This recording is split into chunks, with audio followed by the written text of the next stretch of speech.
Yeah. Thank you guys so much for coming all the way to the Sheraton for a Wheaton Universe event.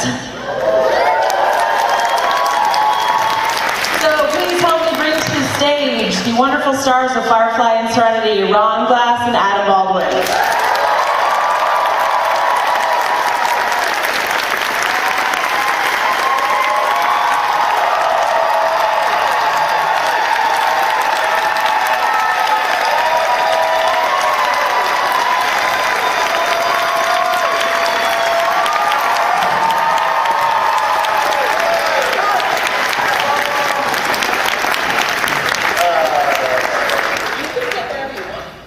This says my name on it. Yeah, that says you know what?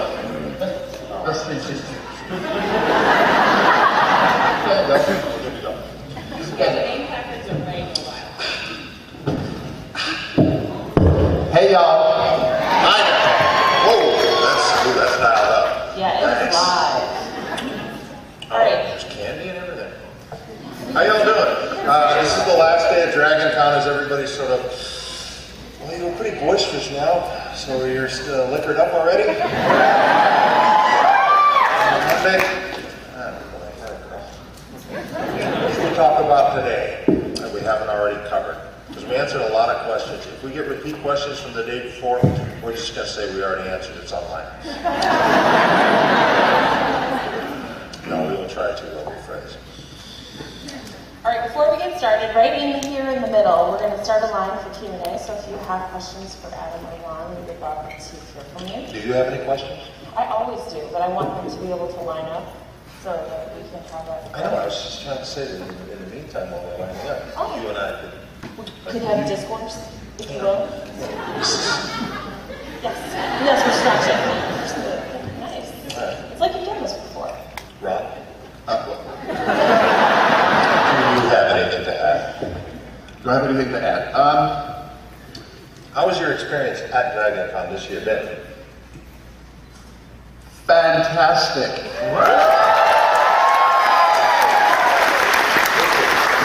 Yeah. You know what? I have a request. Some of you probably heard this before, but if you don't mind, about 5 minutes, in about 5 minutes, if you could take all the pictures that you would like, and then after that, if you would stop the cameras, it would really, really, really be great. Part of the reason for that, most of the reason for that is because there's a picture that floats around out there in that cyberspace that I don't participate in. But I've heard about this picture that has what I agree. It's exactly how I feel about it. Sad face, about to come. There's this picture where my face, I'm going, oh no.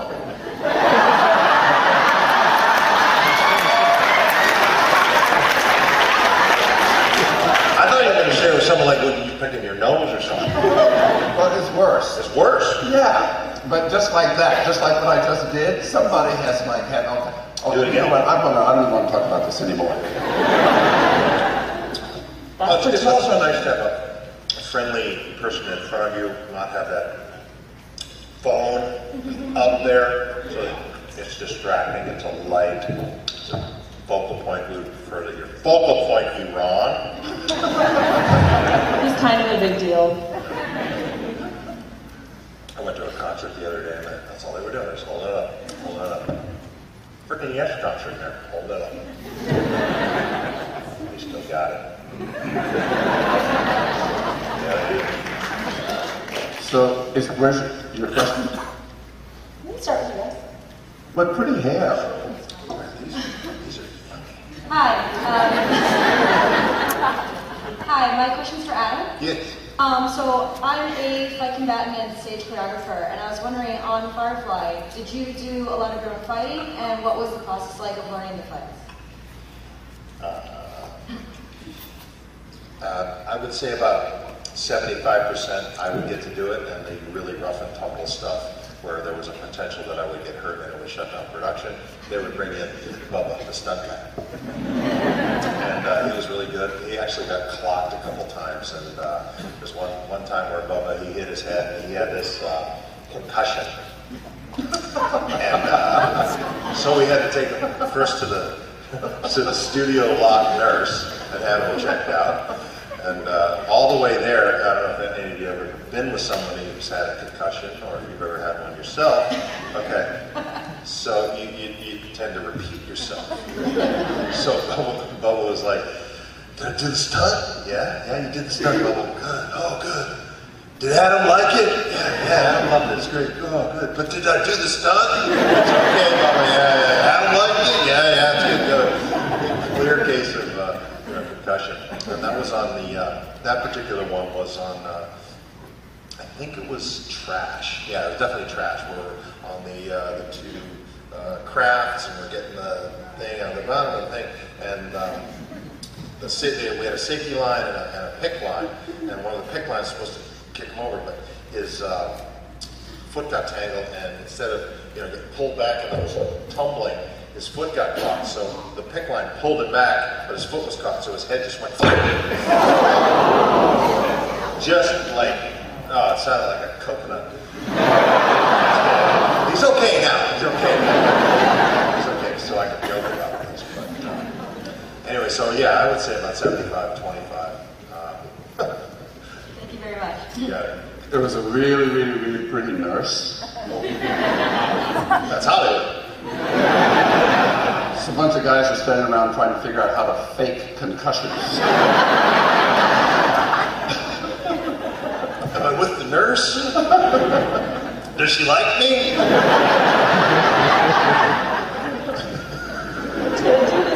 Repeat. Did I do this stuff? Next. Who's next? For Adam, what do you think of the fact that your line, "I'll be my bunk," has become an internet meme, basically? And for both of you, what lines do you think would be your character's catchphrases? I'll be in my bunk as a euphemism.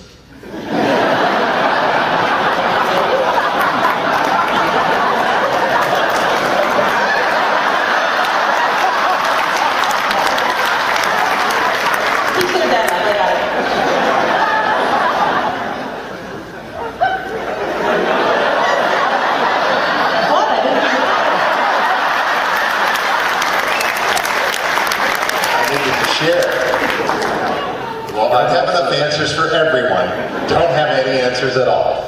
So catchphrase line, what would yours be? Well, I'd also like you to know that I've also reserved a special place for you in a special hell.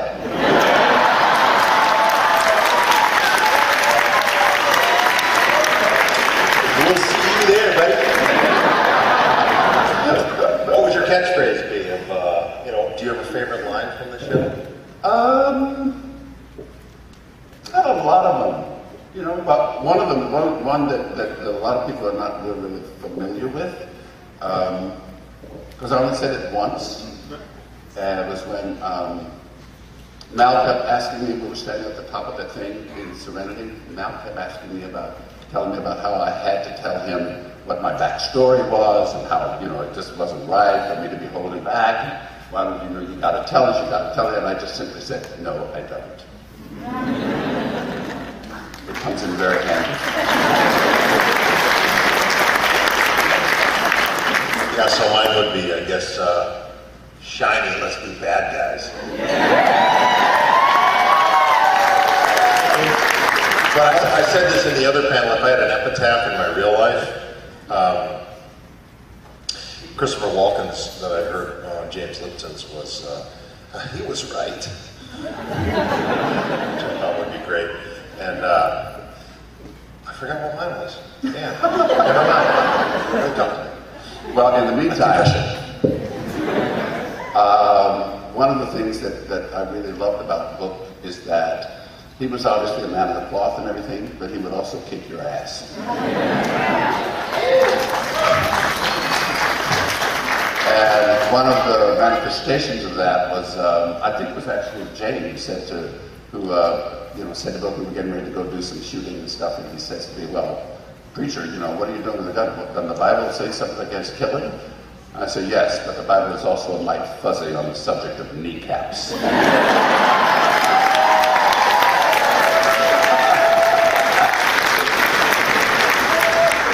You don't get to use that a lot in daily conversation. The special hell one translates, though. It's daily conversation. Next. So, a question for both of you.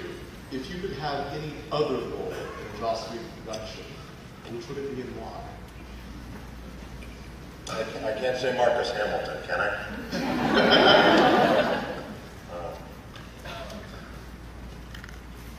How about Kaylee?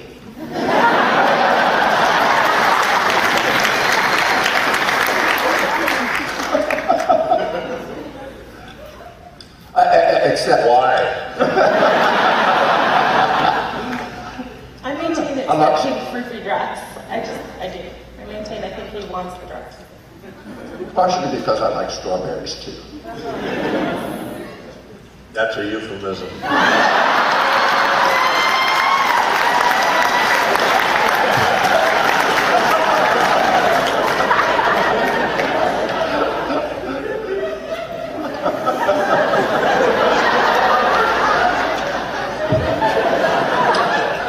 Tricked another one.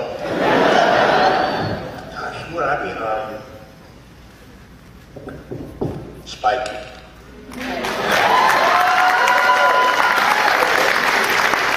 A lot of that has to do with the way the character is portrayed by James Marsters, who's a dear friend, terrific actor, wonderful. So, Spike. Because he eats strawberries too or something.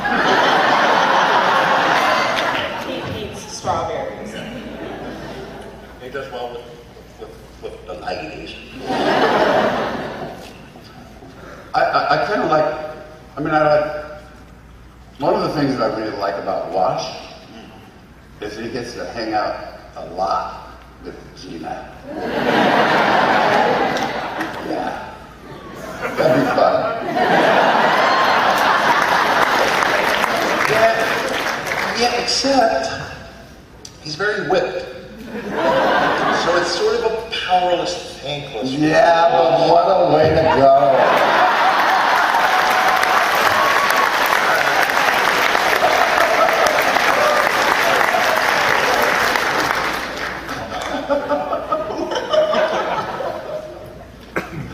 Okay. I think I can speak for everybody here. We miss Firefly a lot. My girlfriend and I were very, very annoyed recently with the April Fool's joke of it coming back. So thanks for that, whatever idea that was. This question is for Adam. Also, thank you very much for Last Ship. Absolutely love it. It's my favorite show this year. Thank you. So thank you for that show. Awesome. What's it like being conservative in such a very liberal profession that you're in? You know, I'm a conservative myself, so I can imagine what difficulties you must be having to deal with every day just in conversations. This is America, man. See? America. And I think pretty much wherever you go, there are folks who are of all different persuasions, and I'm a firm believer in varying viewpoints, and I'm open and accepting of most all of them. So I subscribe to the U.S. Constitution, and that's what I say.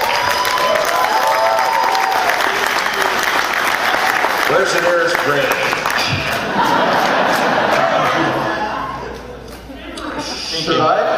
Should I come back when this is over? Yeah. What's up? I'm scared, actually. First, I want to say you both are fantastic and awesome and great actors. Thank you. And second, how did you feel when you found out Wash was going to die in the movie? Like, how did that affect you?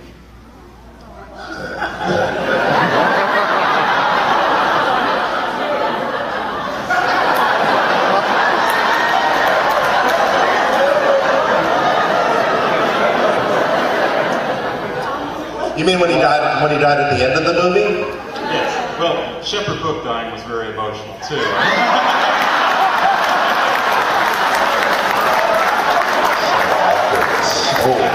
I was just about to say. I didn't have a problem with it. I was already gone.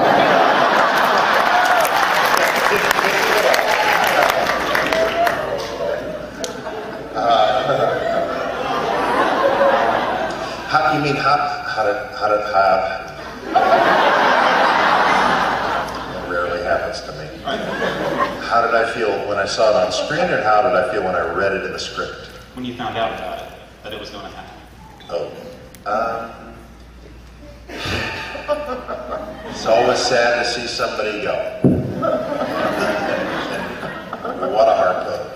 What a big harpoon that was. It's kind of a downer though in the movie. Yeah. Thank you. Hi, this is for Mr. Glass. I was wondering, since you're on Agents of S.H.I.E.L.D. Bit parts, is it different coming on a guest star role in a Whedon production rather than being a main character in a Whedon production? Actually, you know, I've been like regular on so many different shows that I have a really hard time being a guest. You know, because you get accustomed to going into, when you're a regular on a show, it's like going home. I mean, it's like everybody knows everybody, and everybody knows what whether they should speak to you before or after coffee. Everybody kind of, knows how loud or not the music should be.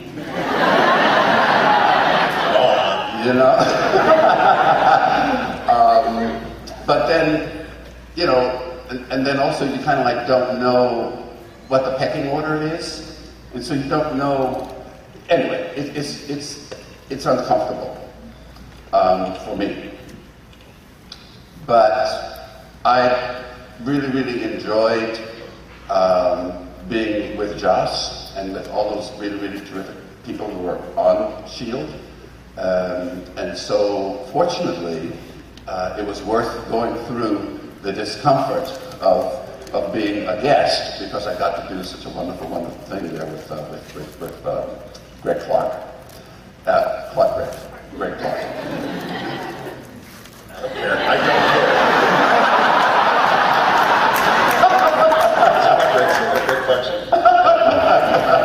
Murray. This guy named Murray. That guy. Anyway, it was fun, and I'd like to do more of it. Thank you. I have an addendum to, if I may, about guest acting. What's important is when you are working as a regular on a show is to be as kind and welcoming to the guest actors as you can be, and to uplift them and support them, because you want them to do well. Guest actors have a lot of pressure on them. They generally have, if they have any kind of a background, they're coming in to play either a villain or they're coming in to play a big sport. They've got a lot of work to do, and they're in this sort of uncomfortable, not, like you said, not their home environment. They want to do well, a lot of pressure on them. So I go out of my way to welcome them, love them, read lines with them, and to help build them up and support them up, because you never know when you're going to be that guy on another set. So I think it's an important spiritual thing to energetically to do. Send out what you want to get back. Yeah, pay it forward, and yes, karma, instant karma.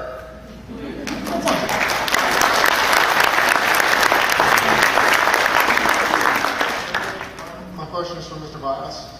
You mentioned in the special features on Firefly that you had avoided science fiction roles for most of your career. What's your Firefly, and what has the experience been now that you're doing roles in science fiction, both as a performer and also being out in the community of science fiction fans? Well, originally I resisted doing science fiction parts because of the prosthetics. I just didn't want to have spending a lot of time getting on. But actually also, it's hard enough trying to break into, Hollywood. And so I didn't want my face to be covered. I didn't want to be like this unrecognizable sort of, thing, in a science fiction role. And then later on, I didn't want to be spending all the time in the makeup and all that kind of stuff. So I did that one episode on Nightingale in Voyager, and all it was ears, and just a little thing right here, and it took 3 hours. So I mean, I had to be at the studio at 2:30 in the morning, you know, in order to get the makeup and stuff on. So anyway, that took 3 hours to take it on, and believe it or not, it takes an hour and a half to take it off. You know? Oh, So, cue the baby.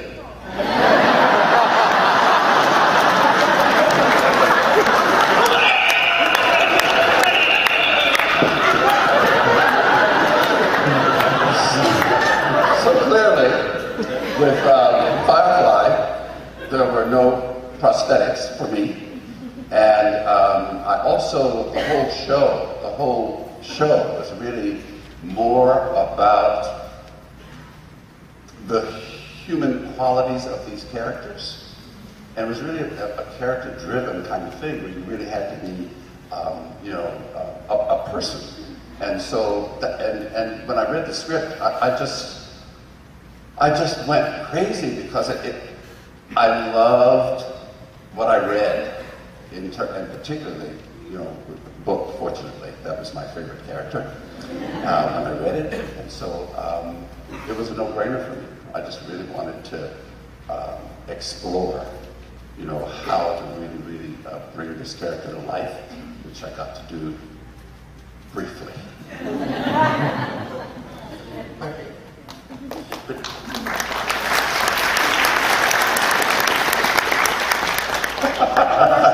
I was just going to say that Joss mentioned a couple of years ago at Comic-Con on our 10th anniversary reunion that he asked if they do it anymore, and re-up it, blah, blah, blah, reboot.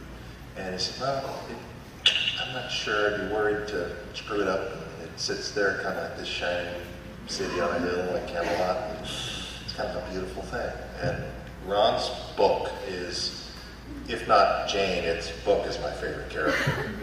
So, I love them. Or We should switch up. What Not that. do you mean? We switched up. What do you mean? What if I played Jane? I mean, I'd be a little shorter, but hey. And you could play Book. Would you kill a man in a fight?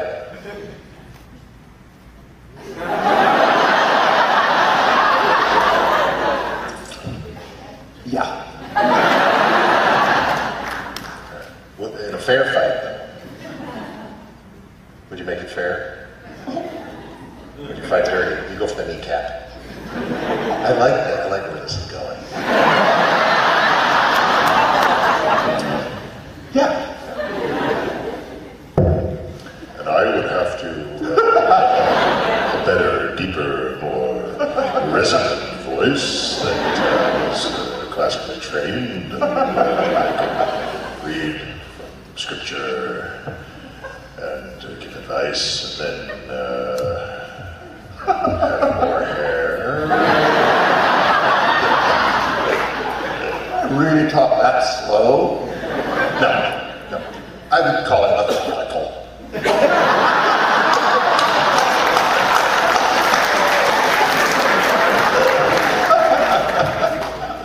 Yes, ma'am.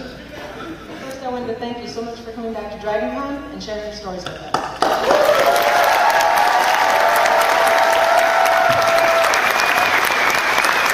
My question is for both of you. If there's anything you could change about your character, what would it be and why? Well, that's really simple for me.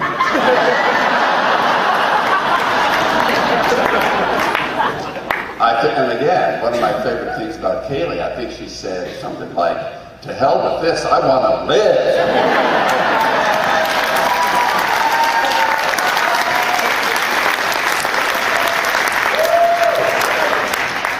Oh, I remembered what I wanted my epitaph. He was sniper funny. Yes, he was sniper funny. I don't know if I'm going to get that one past the wife and kids, but that's what I want.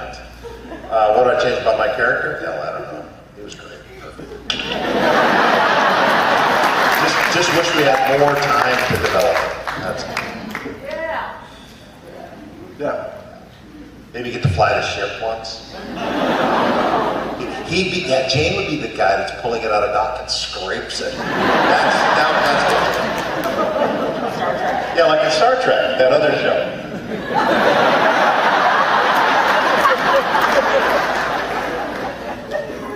Took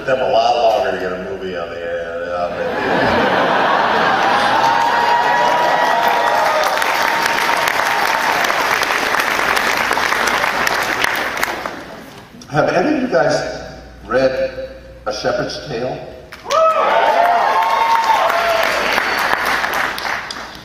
There are a couple of scenes in there that I'd like to play. So, clearly those of you who haven't read it, when you do, you'll know what I'm talking about. Do those scenes have to do with hurting me or Jane at all?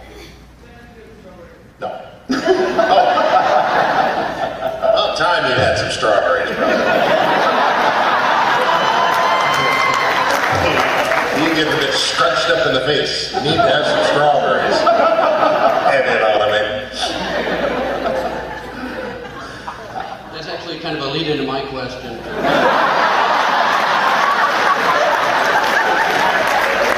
Okay, let me start now. No, I don't. Have you got strawberries in your bunk? Now, if you had,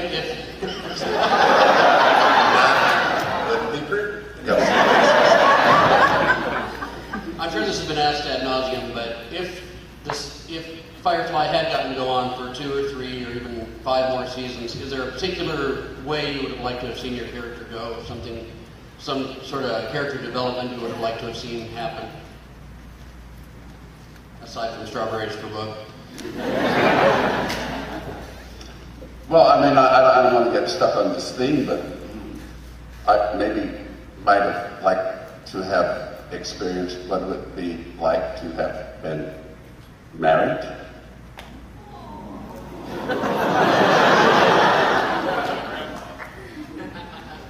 You know what I'm talking about?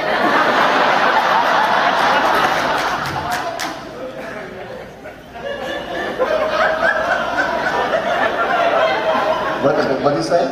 Zoe's free now. Zoe's free now.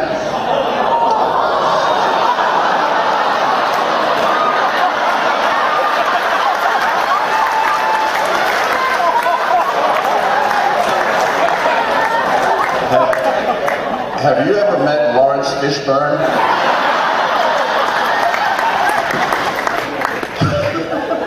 Yeah, he's a true gentleman, Lawrence.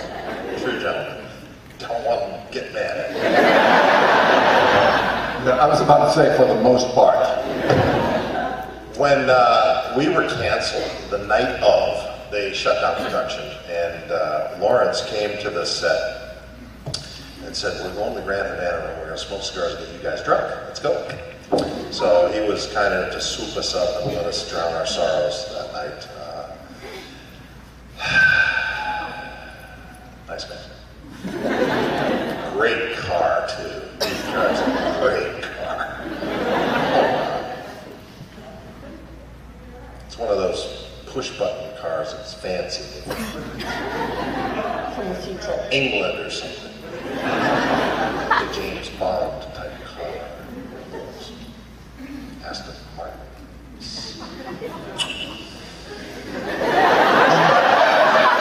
Two-seater. Okay. I just ramble until I'm cut off. Just don't. Sing top now?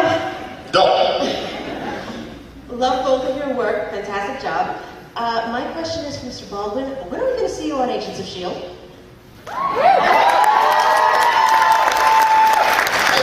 I'm on a show right now. If there's an opening, then I'd be happy to jump aboard, but I think I'm precluded from that since the last ship was picked up for season 2. So,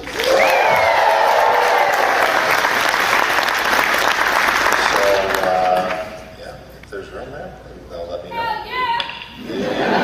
You write some letters, and you send some blog posts, and you do some tweets, and we'll see if we can persuade the powers that be. Thank you. Thank you. Mr. Class doesn't know the answer to that question either. Do you want to be on Agents of S.H.I.E.L.D.? Would you do it? I don't know when I'm going back. Oh, you've already done it? Yeah. You didn't call me and tell me it was on.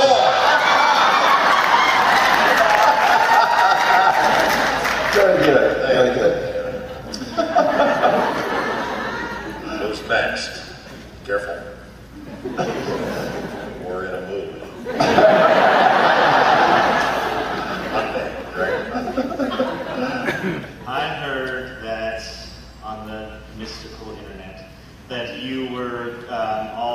briefly brought together to do voice acting on a Firefly MMO video game or whatever. My question first is, if you guys all got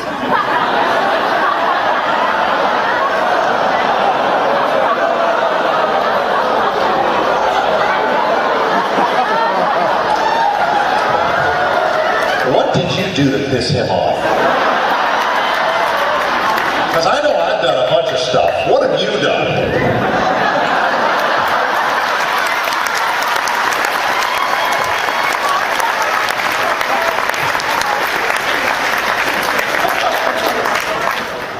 They're in a mood. I'm sorry. I'm sorry, what was your question?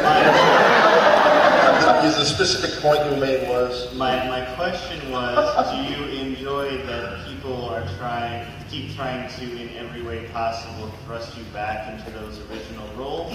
Or are you ready, as you were talking about the city on the hill thing, are you ready to kind of put the roles to rest? I always thought I thought it was a no-brainer as an animated series, or this shit doesn't work. They're delicious, but it looks goofy. I thought it'd be a no-brainer as an animated series, or certainly as a video game. So I'm glad that they have that Firefly Online thing, and I haven't played it. I'm not much of a gamer, so I know of it, and we did some voices for it. I know they want to do some more voices for it, and we'll see. Hopefully, we can have. Well, let's see. How do I say this well? You know, in Lord of the Rings, he's called Gandalf the White. He comes back. How would I apply that to book the White doesn't work. Book the mystical, book the ethereal, book the what? Book the bully? Oh, book the holy! There you go. Beautiful. All right, yeah, you can come back and book Book the sequel.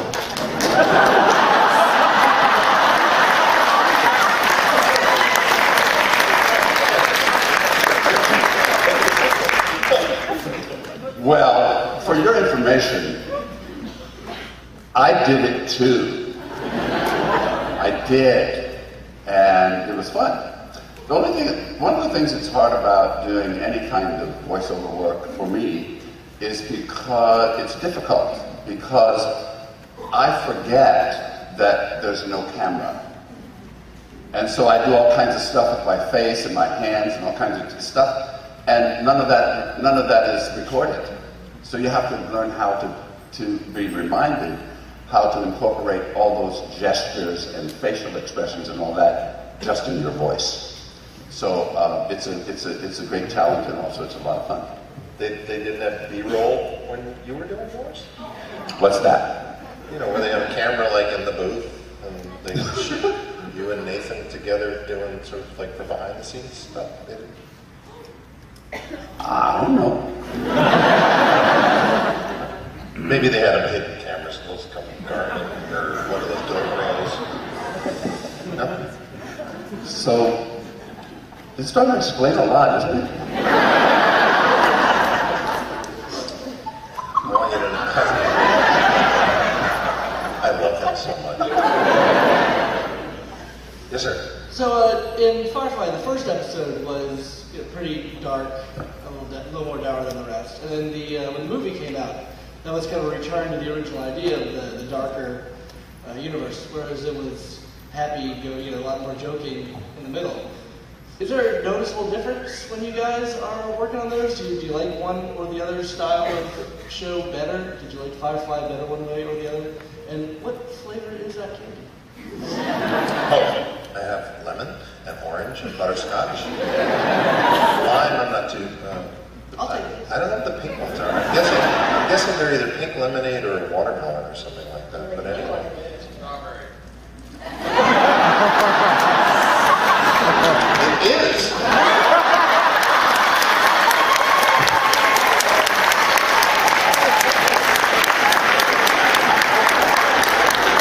You need these more than I do.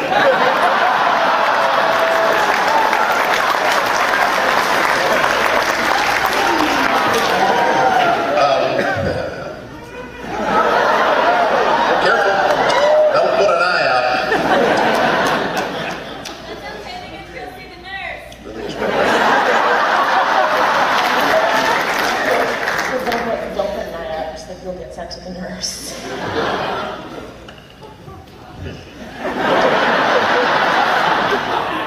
What's your question again? The two styles of Firefly, the darker one in the pilot and the movie, and then one of the things that I really liked about all of it, you know, the Firefly and Serenity, is that the light side or the ironic side is kind of like happens almost simultaneously, you know, with the serious side or the dark side or the, you know, I mean, even sometimes using humor in order to communicate a very, very serious point. So I except for the end of Serenity, that was always my kind of experience with both shows, is that, you know, there's kind of a combination of the two. So I never really got to make that kind of cut and dry distinction. I thought it drew a very good balance. I like the funny, the dark humor, sniper funny. I think one of the lines that embodies that the best is one of Captain Mal's line, where he goes, if someone's trying to kill you, you try to kill him right back. Dead serious, but it's hilarious. It's poetical. It's you know, gallows humor. I really like that kind of thing. And Joss is a master. Thank you. Gentlemen, I want to say it's an honor to be in the same room with both of you. I love just about everything from Firefly, especially your characters. My question is, as far as your roles go, how much of yourselves did you put into your characters, and how much creative leeway were you given to shape each of your characters? We had to be word perfect as far as Joss's. It was down to the comma and the accente over the umlaut, whatever the hell that is. Joss, it's an umlaut. How do you pronounce the umlaut? Rewrite, never mind. Give that line to book. It's a train. You're just a trained ape.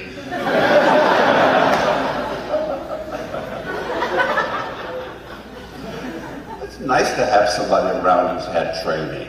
It is.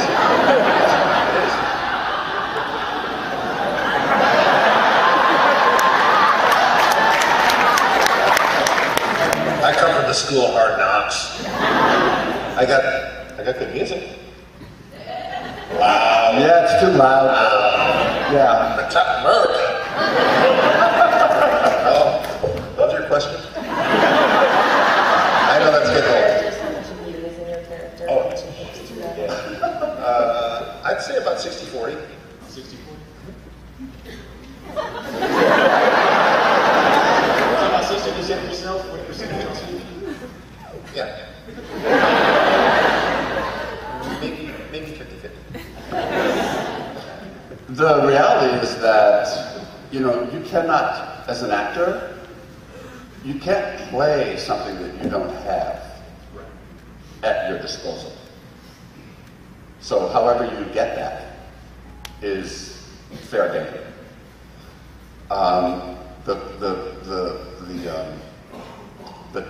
The talent and the trick is to use the right parts in the right places. And I'm through with that.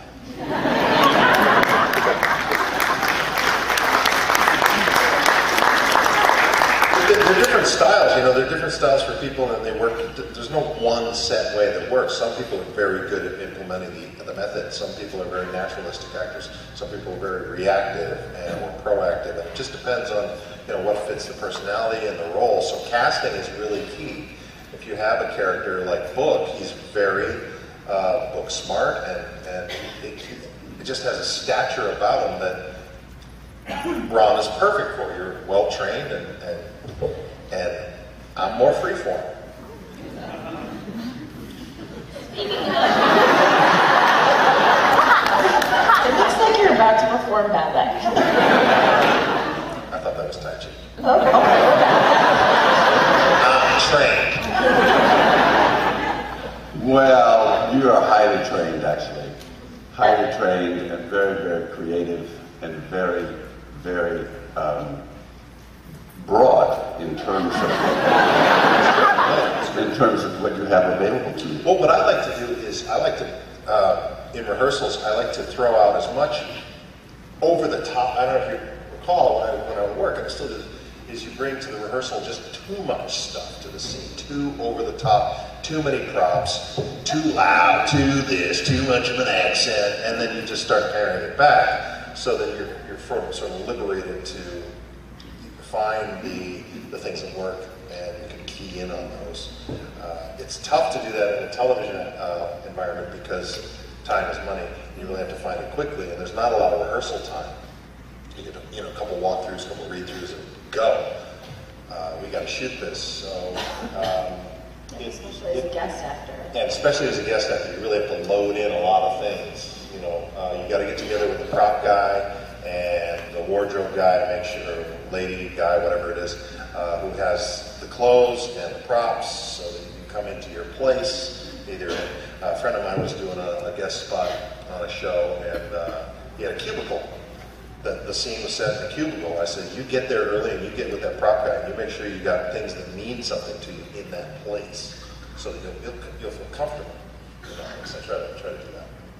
I did a show recently where I was a guest on the show, and my scene was with two of the stars, of the principals of the show. And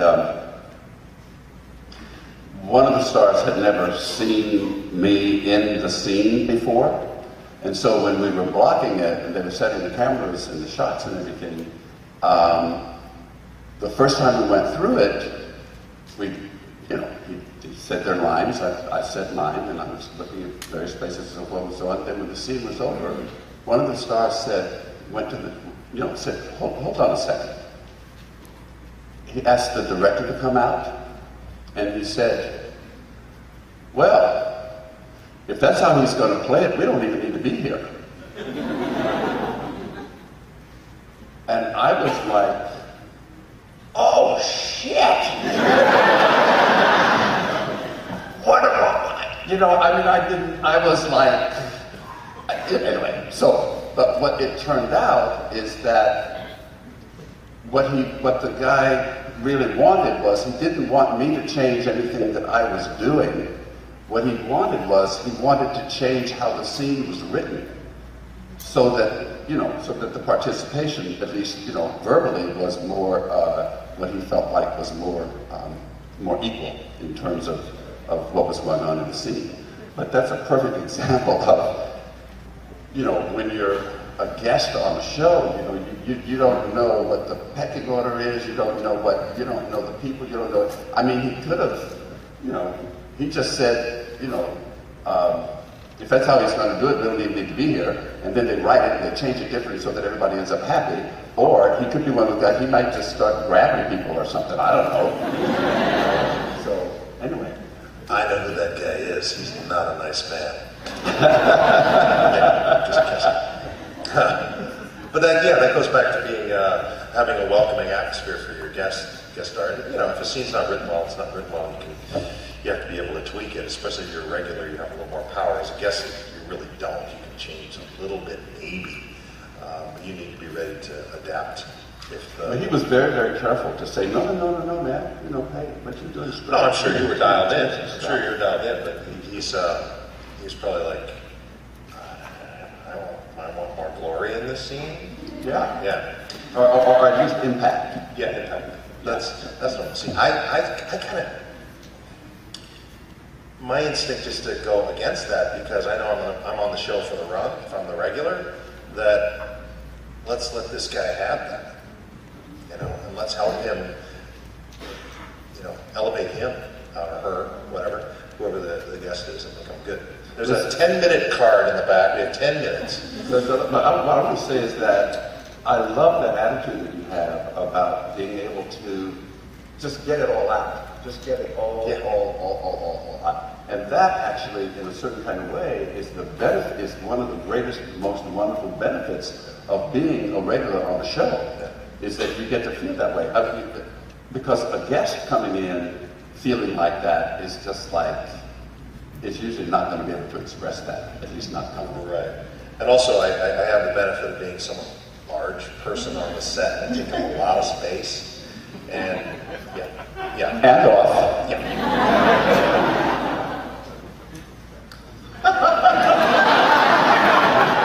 Simmer down. No, but it gets loud on a set because there are a lot of people doing a lot of different jobs. And to get that creative atmosphere for the guests, you need to settle it down, make it quiet. And especially when I'm on the Navy show, I'm in a uniform and I've got commander. I can insignia. I can bark it out, but you have to save your ammunition when to do that, especially as an actor, because you don't want to create tension among the creative juices and the actors, because then it's people second guess themselves, fear starts coming in, and you don't want that. You want to keep it as uplifting as you can. So generally, you want to make the first AD be the bad guy. Let him yell, and that's just his job. It's like, quiet, shut up, get off, clear the set, blah, blah, blah. They didn't be that bad guy. But over time, these things sort of fall by the wayside if you're in a crunch situation. And that can be toxic for a guest actor. So if that's happening and I'm around, I stop. So that they can find that elevation in play. Also, there are lots of, people have different processes that they go through, and some people can tell jokes and play and carry out all kinds of stuff, blah, blah, blah, blah, blah, blah, blah. Somebody says action, and they go right into a whole other kind of thing. And for them, that works really, really well. For me, I tend, because of the way I was trained, whatever, I actually tend to be the kind of guy that I like to be kind of quiet and kind of go through what I'm going to, be present and all that kind of stuff. And then then when it's time, then just kind of walk into it. And so it's wonderful, though, for me, it was really, really wonderful on our set of Firefly, is that I learned how to do what I needed to do without trying to stop other people from doing what they needed to do. And so I think it tended out to work out very well. In the early going, it's harder than as you get in further in episodes when you're familiar with everybody. Then you just know what their patterns are. You can just get out of their way or not. But I'm the same way. I like to listen to loud music, so until I was told, hey, the loud music is fucking up around shit, I kept it loud, because I'm an inconsiderate guy. I'm just very selfish. So selfish. Forgive my French. What they came back and told me was, he said, get over it.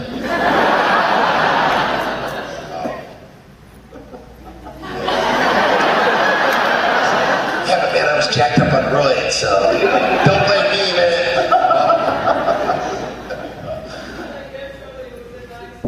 Yeah.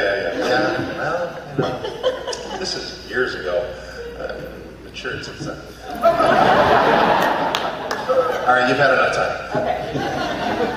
All right, well, my question is, again, for both of you. I kind of see your characters as being a bit of foils to each other. You being Not unlike this. But you're seen all the time hanging out together, especially when the workout bench. And I was wondering more about your relationship, because your personalities look very different. So I was wondering. Where are you going with this? I'm going with, you guys seem to have a friendship despite all of that, and I want to know what you guys thought on your relationship with each other. Frenemies.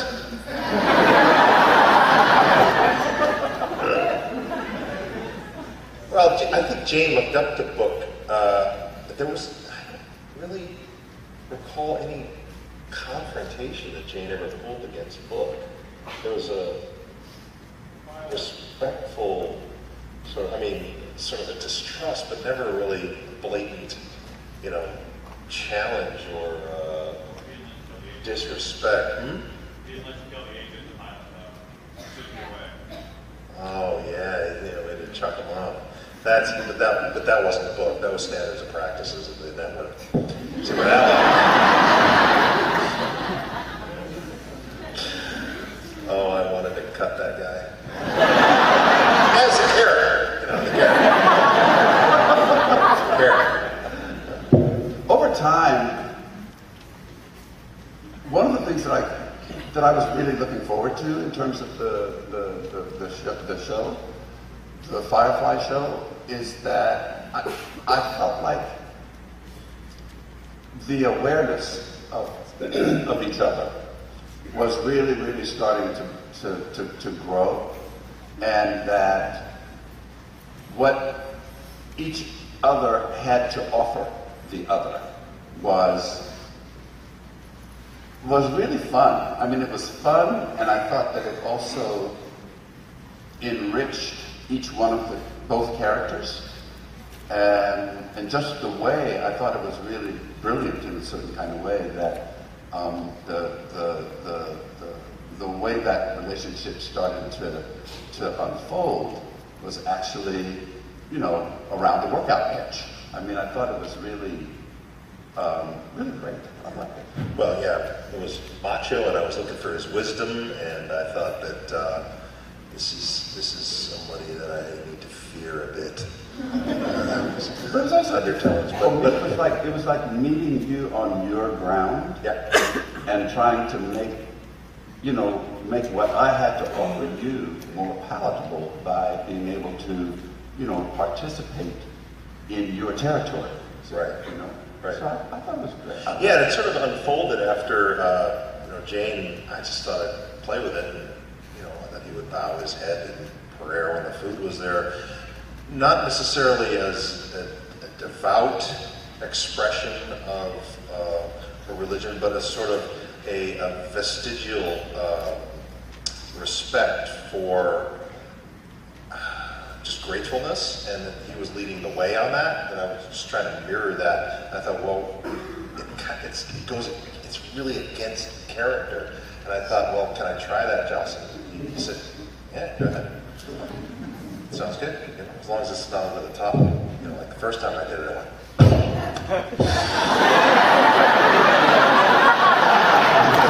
Is that too much?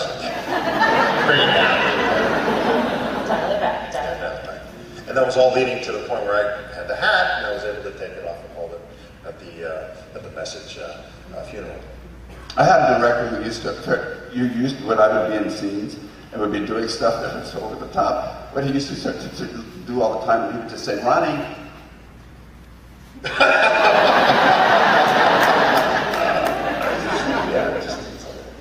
Okay, this is going to be our last question for Adam. Supposedly, Firefly is based off of two sources, Traveler role-playing game and the Outlaw Star anime. How far back did y'all get to see the script? Like, how close to the source material did y'all get to look at? What is he talking about?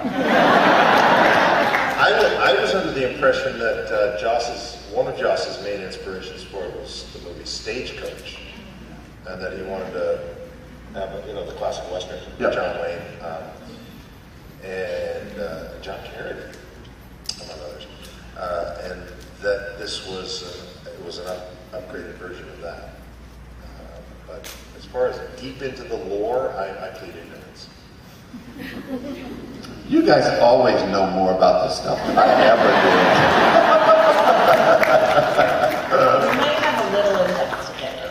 So, I just want to thank both of you so much for coming this weekend. We really appreciate you, not only coming to panels, but being here and talking with people all weekend. It's a lot of work, and we just love having you here. Thank you so much.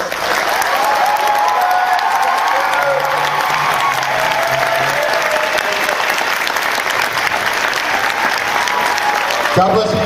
DragonCon 2014. Goodbye. See you next time.